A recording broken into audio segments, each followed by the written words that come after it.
All right, later today, President Obama will announce his pick to replace Leon Panetta as Secretary of Defense. It will be former Nebraska Senator Chuck Hagel, a Purple Heart recipient, but one major veterans group says he's the wrong choice for the job. Joining me right now is Army veteran, CEO of Concerned Veterans for America, Pete Hegseth.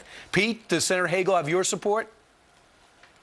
Brian, thanks. No, he doesn't. And there's a couple of reasons up front. Obviously, on the foreign policy front, some of the stuff that's already been talked about, his unwillingness to designate Hezbollah as a terrorist organization. He wants he wants Israel to negotiate with Hamas and didn't push sanctions on Iran. I mean, the mullahs in Tehran are happy about this pick. They see it as a path to a bomb. And certainly his criticism, his out-and-out criticism of Israel and the Jewish lobby is not the type of thing we need from a Secretary of Defense.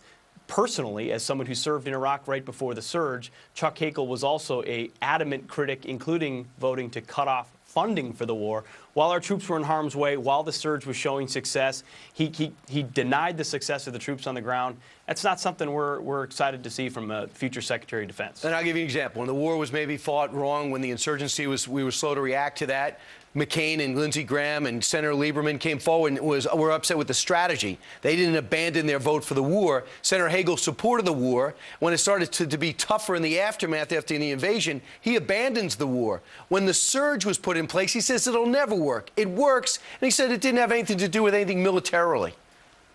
Yeah. That's not, you want to see resolve from a senator or from a Secretary of Defense. You want to see a path to success. That's what the troops want to see, the guys on the ground. They want to see a clear mission and the ability to execute it. That's what some senators did, McCain, Lieberman, and Graham, and others who came together to say we need a new strategy.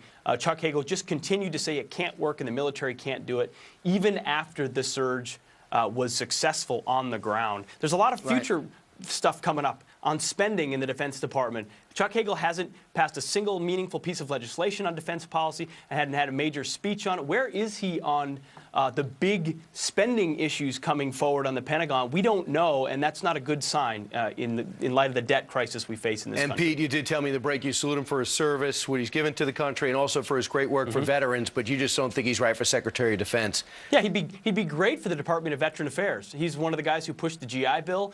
We give him credit for that completely.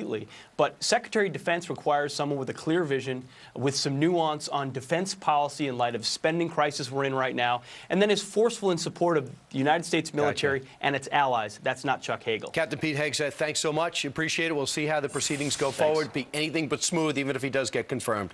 Pete, thanks.